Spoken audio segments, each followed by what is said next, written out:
Assalamualaikum warahmatullahi wabarakatuh. Perkenalkan, nama saya Elsa Tiarawati, NIM 1924626206067, kelas SD 19B. Mata kuliah Pemecahan Masalah Matematika di SD. Dosen pengampu Andes Safarandes Asmaran SPD MPD. Program Studi Pendidikan Guru Sekolah Dasar, Fakultas Keguruan dan Ilmu Pendidikan, Universitas Buana Perjuangan Karawang. Soal pertama. Salah satu faktor yang mempengaruhi kemampuan siswa-siswa dalam memecahkan masalah adalah siswa memiliki motivasi yang menuntut siswa untuk melakukan aktivitas baik fisik maupun mental. A. Jelaskan kedua aktivitas tersebut dan berikan contohnya. B. Bagaimana cara guru membantu siswa-siswa untuk memiliki motivasi tersebut? Jelaskan. Jawab. A. Aktivitas fisik adalah setiap gerakan tubuh yang diakibatkan kerja otot-otot rangka dan menghasilkan pengeluaran tenaga dan energi. Contohnya, aktivitas di luar sekolah seperti berolahraga agar mempunyai tubuh yang sehat dan bugar, agar kita bisa memecahkan masalah dengan baik tanpa ada keluhan apapun. Aktivitas mental adalah semua proses mental sadar dan tidak sadar, semua kondisi mental dan kualitas individu, terutama proses kognisi, keadaan internal organisme, dan atribut kepribadian seperti karakter dan sebagainya. Contohnya, apabila diri kita sudah ada kemauan dan kesungguhan untuk belajar, tentunya hal ini akan mempermudah dalam menyelesaikan masalah.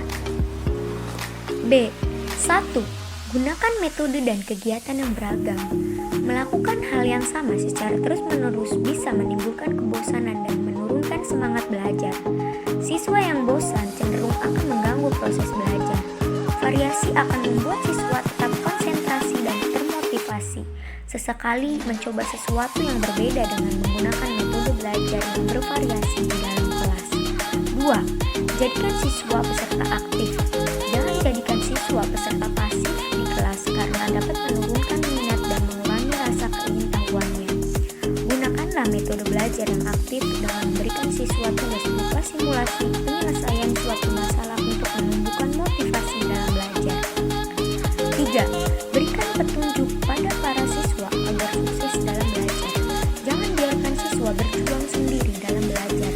Sampaikan pada mereka apa yang perlu dilakukan. Buatlah mereka yakin bahwa mereka bisa sukses dan bagaimana cara mencapainya. 4. Antusias dalam mengajar.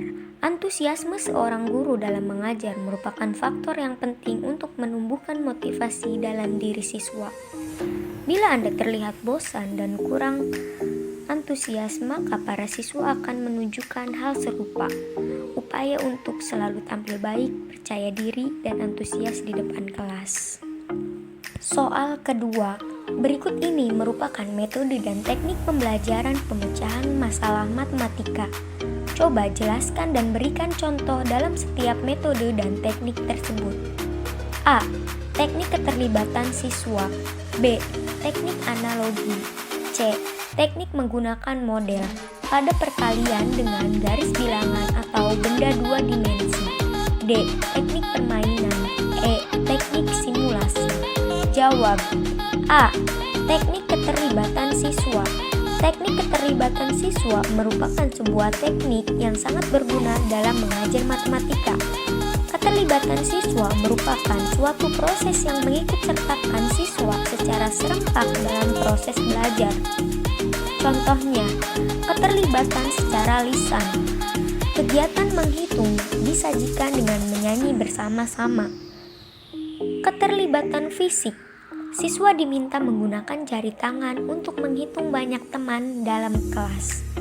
B. Teknik analogi. Teknik analogi adalah suatu teknik mengajar yang berusaha menciptakan suatu cerita untuk mengilustrasikan suatu konsep.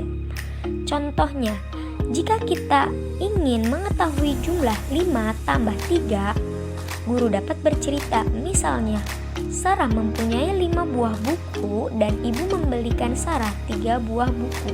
Maka Ada berapa buah buku yang dimiliki Sarah sekarang?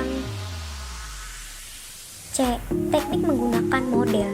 Model yang digunakan biasanya berupa gambar atau benda yang digunakan untuk memperagakan referensi dari konsep yang akan dikembangkan.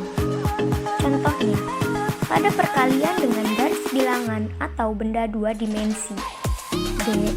Teknik permainan. Teknik dengan melakukan kegiatan yang menggembirakan dapat mendukung tercapainya tujuan instruksional matematika yang berhubungan aspek kognitif, psikomotor, dan efektif. Contohnya, menyelesaikan soal dengan bermain menggunakan kartu. Salah satunya yaitu kartu Uno. E. Teknik simulasi. Simulasi adalah sembarangan alat atau aktivitas yang menggunakan aspek terpilih tentang situasi kehidupan nyata. Contohnya, memperagakan secara langsung kegiatan atau peristiwa sesuai dengan soal yang sedang dibahas. Soal ketiga. Berilah contoh membuat rencana penyelesaian masalah yang dilakukan siswa SD. Jawab. A. Mengumpulkan data atau informasi dengan mengaitkan persyaratan yang ditentukan untuk analisis. B. Jika diperlukan analisis informasi yang diperoleh dengan menggunakan analogi masalah yang pernah diselesaikan. C. Apabila ternyata macet, perlu dibantu melihat masalah tersebut dari sudut yang berbeda.